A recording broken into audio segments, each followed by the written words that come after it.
கடகம். இந்த கடக ராசியில் இருக்கக்கூடிய உங்களின் வாழ்க்கை நிலை மாறப்போகுது. இந்த விஸ்வாவசு ஆண்டு முதல் இனி நீங்கள் எந்த விதமான கஷ்டங்களையும் அனுபவிக்க போவதில்லை அப்படின்றது தான் மாற்ற முடியாத உண்மை. அதாவது உங்கள் மேலே நிறைய பொறாமைகளும் கண் திருஷ்டிகளும் இருக்கு. அவை அத்தனையும் இந்த ஆண்டு முதல் உங்களை விட்டு விலகி தூரமாக ஓடப்போகுது. கடகத்தில் இருக்கக்கூடிய நீங்கள் வெளியில் இருந்து வீட்டுக்குள்ளே வந்ததுமே தவிர்க்க முடியாத சண்டைகள் ஏற்படும். மன நிம்மதி இல்லாத ஒரு நிலை உங்களுக்கு ஏற்படும். அதனால் நீங்கள் இரவு தூங்குவதே மிக கடினமாக இருந்து கொண்டிருந்தது கடந்த ஆண்டில். இந்த ஆண்டு முதல் நீங்கள் நிம்மதியாக வாழப்போகிறீர்கள். காரணம் என்னன்னா, உங்கள் வீட்டில் இருக்கக்கூடிய மூதேவி, அதாவது ஸ்ரீதேவியின் அக்காவாகிய மூதேவி உங்களின் இல்லத்தை விட்டு விலகப் போகிறாள். அப்படி இருக்கும் பட்சத்தில் அவளுடைய தங்கையாகிய ஸ்ரீதேவி, அந்த மகாலட்சுமி உங்களின் இல்லத்திற்குள் அடியெடுத்து வைக்கக்கூடிய மிக பிரம்மாண்டமான ஆண்டுதான் இது.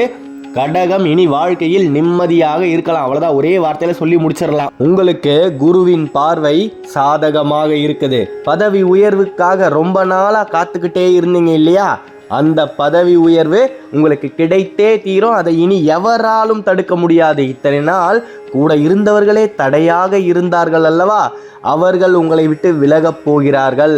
அவர்கள் ஏற்படுத்திய தடைகளும் உங்களின் வாழ்க்கையிலிருந்து விலகப் போகுது. வேலையை இழந்து தவித்து கொண்டிருக்கக்கூடிய எனது அன்பான கடக ராசி அன்பர்களுக்கு மிகப்பெரிய வேலை கிடைக்கப் போகுது. அந்த வேலையால் நீங்கள் இடம் மாற்றங்களை சந்திக்கக்கூடிய சூழ்நிலைகளும் ஏற்படும். மன சந்தோஷத்தோடு மன நிறைவோடு இறைவன் நமக்காக கொடுத்தது இது அப்படின்னு நீங்கள் மன நிறைவோடு ஏற்றுக்கொண்டு உங்களுக்கு கிடைக்க போகும் வேலையை செய்தால் இந்த ஆண்டில் உங்களின் வாழ்க்கை சுபிக்ஷமாக இருக்கும். எந்த விதமான கஷ்டங்களும் கசப்புகளும் இனி உங்களின் வாழ்க்கையில் இருக்கவே இருக்காது. அதாவது உங்களின் இல்லங்களில் மூலைகளில் தேங்கி இருக்கக்கூடிய அழுக்குகளை நீங்கள் உடனுக்குடன் இந்த ஆண்டில் தவற விடாமல் சுத்தம் பண்ணிக்கிட்டே இருக்கணும். சிலர் ஒரு முடிவில் இருப்பாங்க, நாம் வாரத்தில் இந்த நாளை தேர்ந்தெடுத்துக்கலாம், அந்த நாளில் நம்முடைய வீட்டை சுத்தமாக வைத்து கொள்ளலாம் அப்படின்னு.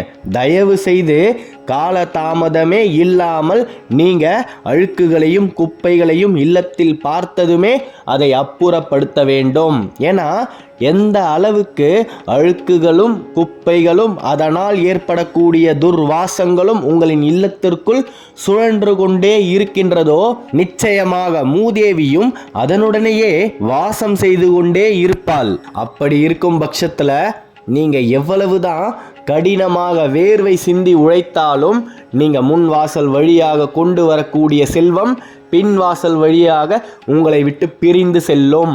அதனால் நீங்கள் இந்த ஆண்டிலிருந்து என்ன செய்யணும் அப்படின்னா, தயவு செய்து வீட்டை சுத்தமாக வைத்து கொள்ளுங்கள். கடகம் வேற எதுவுமே செய்ய வேண்டாம். கடகத்தை பொறுத்த வரைக்கும் சுத்தமாக இருந்தால் உங்களுக்கு சுபிக்ஷம் நிறைந்து இருக்கும். மிகப்பெரிய அளவில் குரு உங்களுக்கு சாதகமாக இருக்கிறார். நீங்க வாழ்க்கையில் எடுத்து வைக்கக்கூடிய ஒவ்வொரு அடியும் இனி வெற்றிகளை மட்டுமே உங்களுக்கு தேடித்தரும். கடகத்தில் இருக்கக்கூடிய பெண்கள் மனதில் 1000 பாரங்கள் இருந்தாலும் தயவு செய்து அடியேன் உங்களை கைகூப்பி வேண்டி கேட்டுக்கொள்வது என்னவென்றால், நீங்க மங்களகரமாக உங்களின் முகத்தை தினந்தோறும் வைத்து கொள்ள வேண்டும். சில பேர் தலைவிரி கோலத்தோட வீட்டில் எப்போ பார்த்தாலும் சுத்திக்கிட்டே இருப்பாங்க. அவர்களிடம் மிக நெருங்கிய முறையில் மூதேவி வந்து சேர்ந்து அடையும். நீங்கள் உங்களின் முகத்தை சுபிக்ஷமான ஒரு நிலையில் வைத்திருக்கும் பொழுது மகாலட்சுமி உங்களை தேடி வந்தே தீர்வாள். அதில் எந்த விதமான மாற்று கருத்துமே கிடையாது. எத்தனை பேர் உங்களை கஷ்டப்படுத்தினாலும் நீங்கள் அதை சிறிதளவும் கண்டு கொள்ளாமல் உங்களின் மனதில் சந்தோஷமான ஒரு நிலையை வைத்திருந்தால் உங்களின் வாழ்க்கை உயர்வதை இனி எவராலும் தடுக்கவே முடியாது. கடகத்தை பொறுத்த வரைக்குமே இதுதான் ஒரு மிகப்பெரிய பிரச்சனை. உங்களை யாராவது மன உளைச்சலுக்கு ஆளாக்கி விட்டார்கள் அப்படின்னா அதிலிருந்து நீங்கள் மீண்டு எழ வெகு நாட்கள் ஆகிறது. அந்த கால இடைவெளியில் உங்களின் வெற்றிகள் உங்களை விட்டு வெகு தூரம் தள்ளி போகின்றது. இனி அந்த நிலை கடகத்துக்கு இருக்கவே கூடாது. மங்களகரமாக குடும்பத்தில் இருக்கக்கூடிய பெண்கள் அனுக்ஷணமும் இருக்க வேண்டும். அப்படி இருக்கும் பொழுது மகாலட்சுமியின் கடாட்சம் உங்களின் இல்லத்தில் செழித்து இருக்கும், செல்வம் தழைத்து இருக்கும். நீங்கள் கடனிலிருந்து வெளியே வரக்கூடிய ஆண்டு தான் இந்த விஸ்வாவசு ஆண்டு. நீங்கள் மிகப்பெரிய அளவில் கடன் பிரச்சனையில் மாட்டிக்கொண்டு இருந்தாலும் அதிலிருந்து நீங்கள் சுத்தபத்தமாக இருப்பதன் மூலமாக உங்களால் மீண்டு எழ முடியும். நீங்கள் செல்லக்கூடிய பாதையில் அடர்ந்த காடுகள் நிறைந்து உங்களை தடுத்தாலும் காற்றாய் மாறி கடந்து செல்ல முடியும் கடகத்தால். கடகத்துக்கு இனி எந்த விதமான தடையுமே இல்லை. கடகம் வாழ்க்கையில் உயர்வதை இனி எவராலும் தடுக்கவே முடியாது. நினைத்தது உங்களுக்கு நடந்தே தீரும். மிகப்பெரிய அளவில் உங்களை அனைத்து விதமான செல்வ சுபிக்ஷங்களும் வந்து அடைய போகுது. நீங்கள் செய்ய வேண்டியது கடினமான முயற்சி. கடந்த காலத்தை திரும்பியே பார்க்காதீங்க. கடந்த காலத்தில் கசப்புகள் மட்டுமே தான் உங்களுக்கு நிறைஞ்சி இருக்குது. அதிலிருந்து மீண்டு எழுந்து வந்தவுடன் மறுபடியும் நீங்கள் அதை திரும்பி பார்க்கக்கூடாது.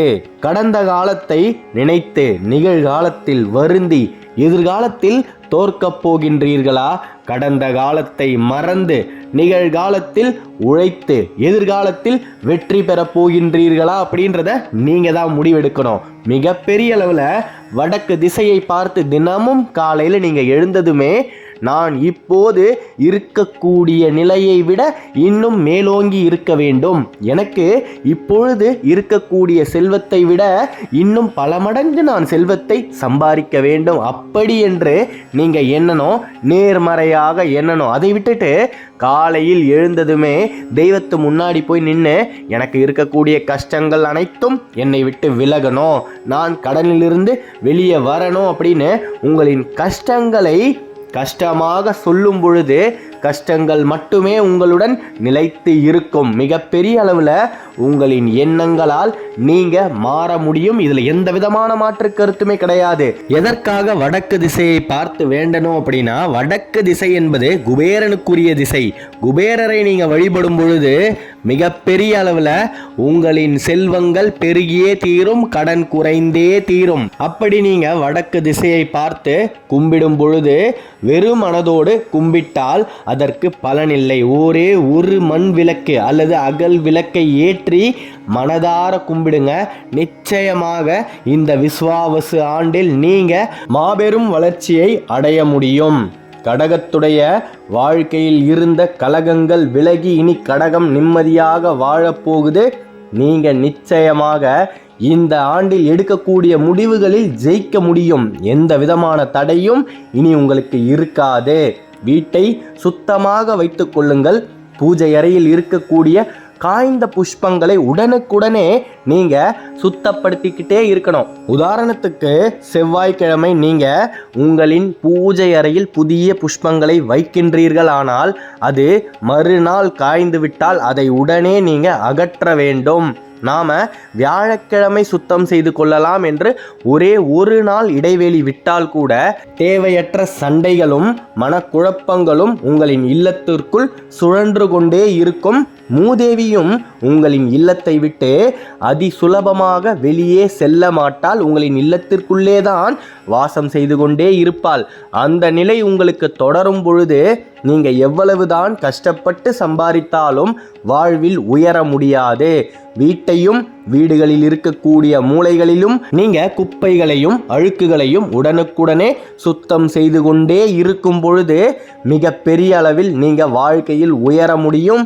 எண்ணியது யாவும் உங்களுக்கு எண்ணிய வண்ணமே நிறைவேறும். திருப்பதி ஏழுமலையானுக்கே கடன் கொடுத்தவர் குபேரன். மிகப்பெரிய அளவில் குபேரனை நாடி நீங்க செல்லும் பொழுது இந்த மந்திரத்தை உச்சரித்து கொண்டே வடக்கு திசையை பார்த்து விளக்கை ஏற்றுங்கள்.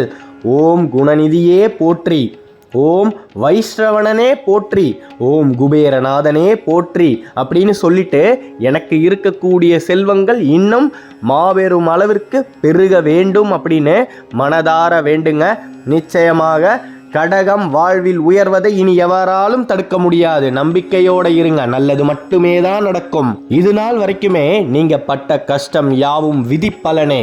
விதியின் கோட்பாடுகள் படியே அனைத்துமே நடந்து கொண்டிருக்கின்றது. அதனால தான் காரணமே இல்லாம இந்த செய்தியை இன்னைக்கு நீங்க கேட்கக்கூடிய ஒரு சூழ்நிலை ஏற்பட்டு இருக்கு. பிரபஞ்சம் முடிவு எடுத்து விட்டால் எப்பேற்பட்ட அதல பாதாளத்தில் இருப்பவரையும் தூக்கி கோபுரத்தில் உட்கார வைக்கும் அப்படின்றதுல மாற்று கருத்தே கிடையாது. கடகம் வாழ்வில் மிகப்பெரிய அளவில் மிச்சம் இருக்கக்கூடிய நாட்களில் உச்சத்தை அடைந்தே தீரும். நம்பிக்கையோட இருங்க. அடுத்த காணொளியில் விரைவில் சந்திப்போம். கடக ராசியை பற்றி நீங்கள் தொடர்ந்து தெரிஞ்சுக்கணும் அப்படின்னா இந்த சேனலை சப்ஸ்கிரைப் பண்ணிக்கோங்க. ஓம் சரவணபவ, ஓம் சரவணபவ, ஓம் சரவணபவ. நன்றி.